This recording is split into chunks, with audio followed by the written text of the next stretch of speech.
नमस्कार मित्रों, भूषण देव शर्मा अपने YouTube चैनल पर एक बार फिर आपका हार्दिक स्वागत करता है।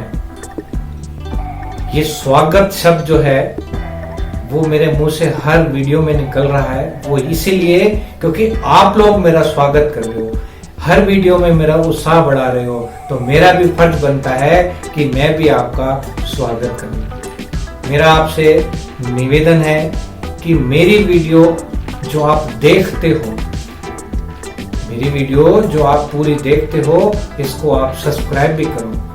अभी मैंने इन्हीं दिनों कुछ लोगों से बातचीत की कि भाई तुमने मुझे सब्सक्राइब कर दिया, तो उन्होंने बड़े हंस के बोला और बड़े प्यार से बोला, अरे बिल्कुल, आपको तो मैंने सब्सक्राइब कर रखा है। तो मैंने कहा देखो एक बार मोबाइल, मैंने उनका मोबाइल देखा, तो जैसे ही मैंने अपना भूषण देव शर्मा नाम डाला, अनसब्सक्राइब था मैंने कहा कहाँ किया आपने? बोले नहीं, मैं तो पूरी वीडियो देखता हूँ। तो मैं आपसे ये कहना चाह रहा हूँ कि वीडियो तो आप देखते हो क्योंकि व्हाट्सएप पे लिंक आता है, आप उसको दबाते हो और सीधा वीडियो चलती है, वीडियो पूरी आप देखते हो, लेकिन सब्सक्राइब नहीं कर रहे हो।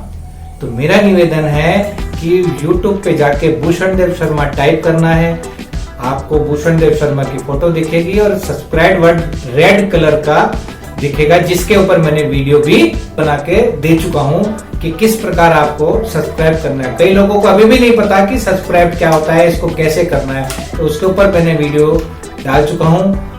अब जब आप ये वाली वीडियो देखें जो मैं बनाने जा रहा हूं, आप जब भी इस वीडियो को देखें तो इसके नीचे भी सब्सक्राइब लिखा हुआ आएगा, तो आप तब लाल बटन पे टिक करोगे तो लाल रंग हट जाएगा, व्हाइट कलर में हो जाएगा, यानी कि आपने मेरा वेलकम किया है, आपने अपने मोबाइल में मुझको सेव कर लिया है, इन द सेंस मुझको मेरे चैनल को सब्सक्राइब कर लिया।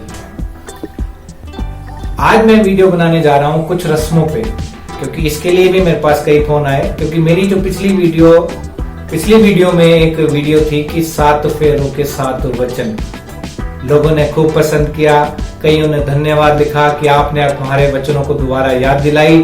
हमारे बीच जो अनबन ऊंच नीच जो रहता था, अब वो नहीं है, क्योंकि हमने अपने वचनों को दोहराया है, अपने वचनों को याद किया है। तो ऐसे ही इन्हीं वचनों के बाद मैं कुछ रस्मों की भी बात करूंगा अपने इस वीडियो में, कि शादी के वक्त आप देखते होंगे कि वर और वधू दोनों के घरों में भी अलग अलग रीतें होती हैं, और जो फेरों के वक्त रीतें होती हैं वो कॉमन होती हैं। उन रीतों के बारे में अपन को जानकारी नहीं रहती, क्योंकि अपन उस वक्त बस करते चले जाते हैं।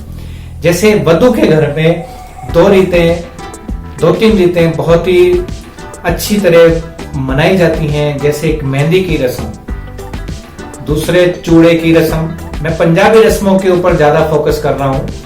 हिंदू रीति रिवाजों में पंजाबी कल्चर काफी फेमस रहा है। पंजाबी कल्चर आज इतना फेमस है, आजकल और भी कई लोग पंजाबी कल्चर को लेके अपना शादी का प्रोग्राम बनाते हैं।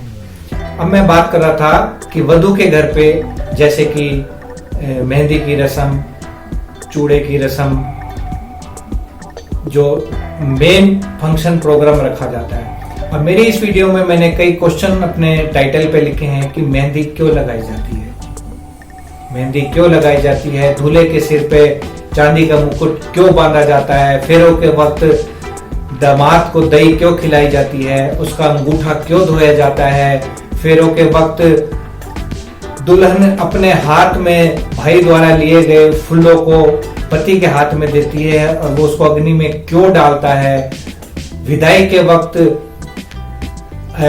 दुल्हन जो को अपने पीछे की तरफ क्यों फेंकती है। ये अपन रीतें तो करते हैं, लेकिन इसका ज्ञान हर किसी को नहीं है। तो इस वीडियो के अंतर्गत मैं इन कुछ रीतों को आपको बताना चाहता हूँ। शादी का बंधन बहुत मजबूत बंधन है। इसमें 2 जिस्म एक जान होने जाती हैं, वर और वधू, जो एक दूसरे को कभी नहीं जानते, कभी नहीं देखा होता। आज का कल्चर जरूर बदल चुका है कि देखे भाले घरों में 6-6 महीने संग रहकर एक दूसरे को जानते होने के बाद शादी के बंधन में रहते हैं। शादी 2-3 तरह से करी जा रही है। एक कोर्ट मैरिज होती है, एक लव मैरिज होती है, एक अरेंज मैरिज होती है। कोर्ट मैरिज में तो अपन जाकर कोर्ट में गए और 2-3 गवाह लेके और अपन ने सिग्नेचर की शादी हो गई। लव मैरिज में लड़का लड़की आपस में ही भाग के मंदिर में जाके विवाह कर लिया। यहाँ अरेंज मैरिज, कई बार लव को भी अरेंज में कराया जाता है। अरेंज मैरिज में काफी रीतें रस्में की जाती हैं, काफी अपने रिश्तेदार, मिलने वाले जुलने वाले, दोस्त यार सब उसमें शामिल होते हैं। तो ये जो रीतें रस्में निभाई जाती हैं ये अरेंज मैरिज में ही होती हैं। तो यहाँ सबसे पहली बात करूंगा वधू के घर की। वधू के घर में दुल्हन को मेहंदी लगाई जाती है दोनों हाथों में और पैरों में। अब इस मेहंदी का क्या लॉजिक है, मेहंदी क्यों लगाई जाती है? मेहंदी एक प्रेम का चिन्ह है। यहाँ पर कहते हैं कि दुल्हन के हाथ में लगाई गई मेहंदी जितनी डार्क होगी, जितनी काली होगी, उतना पति उसको प्यार करेगा, ऐसा मान्यता रखी गई है। इसी को लेके आप देखना, कभी भी मेहंदी दुल्हन के हाथ पे लगती है और जब सूखती है तो जैसे जैसे उसका रंग काला होता जाता है, सहेलियां उससे मजाक करती हैं, अपने रिश्तेदार उससे मजाक करते हैं कि भाई तुझे तो पति बहुत प्यार करेगा। दूसरा प्रोग्राम वधू के घर में लेडी संगीत का रखा जाता है और आज के इस समय पे इस प्रोग्राम को बहुत ही बढ़िया धूमधाम से मनाया जाता है। यहाँ लेडी संगीत में बहुत बड़ा प्रोग्राम भी रखा जाता है। मैंने देखा है कि बड़ी बड़ी फैमिलियों में तो बहुत ही लार्ज स्तर पर प्रोग्राम इस लेडी संगीत को मनाया जाता है, जिसमें एंकर एक एक करके रिश्तेदारों को नाम ले लेके पुकारता है और वो जोड़े समेत या सिंगल, बच्चा छोटा बड़ा, दादा दादी, नाना नानी, काका काकी, ताया ताई, चाचा चाची, लास्ट में सबसे इम्पोर्टेंट जो डांस होता है वो दुल्हन का रखा जाता है। तो इस प्रोग्राम को भी बहुत अहमियत दी जाती है। उसके बाद मैं बात करूंगा कि चूड़े की रस्म। पंजाबी कल्चर में दुल्हन को चूड़ा पहनाया जाता है, जिसमें लाल और वाइट कलर की चूड़ियां होती हैं। जो ये जो चूड़ा आता है वो मामा के घर से आता है और जिसे रात को भिगो के रखा जाता है दूध में और सुबह उस रस्म के अंतर्गत, पूजा पाठ के अंतर्गत वो दुल्हन को पहनाया जाता है। अब मैं बात कर रहा हूं वर के घर की। वर के घर में विशेष प्रोग्राम ज्यादा नहीं होता। अब मैं बात कर रहा हूं दुल्हा जब तैयार होता है, वर जब तैयार होता है तो दुल्हा जब बन रहा होता है उस वक्त उसके माथे पे चांदी का मुकुट लगाया जाता है, बांधा जाता है। ऐसे ये पंजाबी कल्चर में बहुत ज्यादा है। तो अब मैं ये बताऊंगा कि यहाँ पर उसको विष्णु की संज्ञा दी गई है। यहाँ विष्णु भगवान की संज्ञा दी गई है। उस वक्त वो विष्णु भगवान बन के जा रहा है, ऐसी संज्ञा दी जाती है। अब मैं बात करूंगा फेरों के वक्त कुछ रस्मों की। फेरों के वक्त दामाद का अंगूठा, पैर का अंगूठा ससुर साहब धोते हैं। अब कहने को तो ससुर साहब बड़े हैं, दामाद छोटा है, लेकिन यहाँ पर मैं फिर वही बात को इस बात से जोड़ता हूं कि यहाँ पर उस वक्त जो सामने व्यक्ति दूल्हा बन के आया है वो भगवान विष्णु का रूप है और भगवान विष्णु के चरणों को धोते हुए, अर्थात उसके दामाद के अंगूठे को ससुर साहब धोते हुए ये कह रहे हैं कि भगवान विष्णु, मैं अपनी पुत्री, लक्ष्मी रूपी पुत्री आपको सौंपता हूं। मतलब ये रस्म उससे जोड़ी गई है। इसके बाद एक और रस्म उस फेरों में होती है जिसमें दही, मिश्री और शहद तीनों को मिला के दूल्हे को ससुर साहब खिलाते हैं या ससुर साले साहब खिलाते हैं।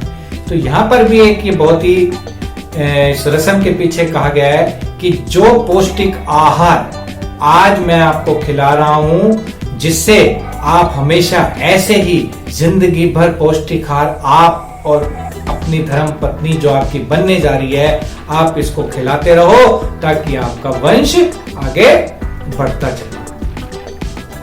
एक बहुत ही इंपॉर्टेंट रीत आपने देखा होगा फेरों में होती है कि जब फेरे शुरू होते हैं, 7 फेरों के लिए दूल्हा दुल्हन खड़े होते हैं, तो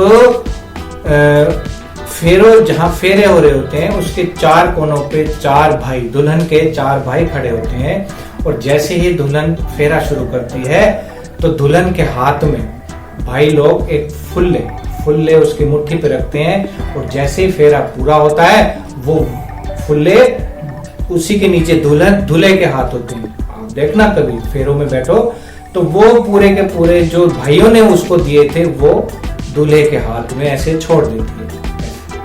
दूल्हा उसको लेता है और क्योंकि दूल्हे के हाथ के नीचे अग्नि प्रज्वलित है तो वो पूरे के पूरे फुल्ले ऐसे कैसे अग्नि में प्रज्वलित कर देते। अब ये रीत कर दी 7 फेरों में सब हर बार यही रस्म हुई और भाइयों ने दिया बहन को, बहन ने पति को, पति ने अग्नि में डाल दिया।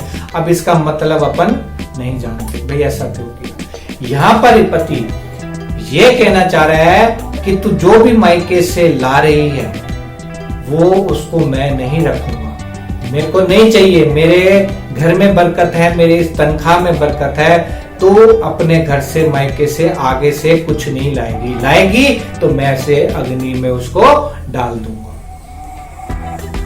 लेकिन आज के दौर में इस बात को कितने मानते हैं कितने नहीं मानते ये आंकड़ा मेरे पास नहीं है, लेकिन मैंने आपको इस रीत के बारे में, इस रस्म के बारे में बताया जो कि बहुत इंपॉर्टेंट है। हर आदमी को अगर ये ठान ले कि मुझे ससुराल से आया हुआ कुछ नहीं चाहिए, मुझे उन्होंने जो लक्ष्मी रूपी पत्नी दी है यही मेरे लिए बहुत है, तो वो व्यक्ति जिंदगी में कभी मात नहीं खाएगा। क्योंकि वो खुद कह रहा है कि मैं लक्ष्मी लाया हूं। जब लक्ष्मी ले ही आया तो फिर दुनिया में और क्या चीज, सब कुछ मिल गया उसको, तो खजाना ही मिल गया। अब मैं एक और रस्म की बात करूंगा कि जब विदाई होती है, जब दुल्हन की विदाई होती है तो आपने देखा होगा कि वो जो मुट्ठी में भरती है और पीछे की ओर ऐसे फेंकती है, आगे चलती जा रही है और जो फेंकती जा रही है। अब इसको सिर्फ एक रीत करके लोग कर रहे हैं, चल रहा है, पीछे परिवार वाले रुमाल लेके या ना पल्ला लेके उसको जो को लेते हैं और उसको इकट्ठा करके अपने कहीं रखते हैं। अब मैं ये बताना चाहूंगा कि वो क्यों फेंक रही है, जो क्यों फेंक रही है। यहाँ पर वो दुल्हन अपने मायके वालों को, अपने माँ बाप को ये संदेश दे रही है कि आज के बाद इस दरवाजे से मेरा भाग्य खत्म होता है, यहीं तक मेरा भाग्य है, आज से मेरा भाग्य मेरे पति के साथ जुड़ गया है। अब जो भी होगा वो उन्हीं की संग होगा, कि जो भी पीछे रह गया, कल तक क्या था वो सब पीछे रह गया, अब आगे क्या होगा, मेरा भाग्य कहां चलेगा, कैसे चलेगा, वो सब मेरे भगवान रूपी विष्णु के साथ रहेगा। इस तरह की रस्मों के बारे में मैंने जो आपको बताया ये कैसे लगी, आप इसको कमेंट्स बॉक्स में जरूर लिखना, ताकि मैं ऐसे और भी वीडियो बनाता रहूं और आप तक ऐसे संदेश देता रहूं जिनकी जानकारी अपन को ना के बराबर होती है। वीडियो खत्म करने से पहले एक बहुत ही प्यारा शेर मैं आपको सुनाना चाहूंगा। एक दूजे का हर पल अब से एक दूजे की भरपाई हो। एक दूल्हा दुल्हन के लिए एक 2-4 लाइनें लिखी मैंने। एक दूजे का हर पल अब से एक दूजे की भरपाई हो, जीवन भर ऐसे साथ रहेंगे, जीवन भर अब ऐसे साथ रहेंगे, दो जिस्म एक परछाई हो। हर नए दूल्हा दुल्हन जो अब बनने जा रहे हैं, जो बनेंगे, उनको मेरी शुभकामनाएं।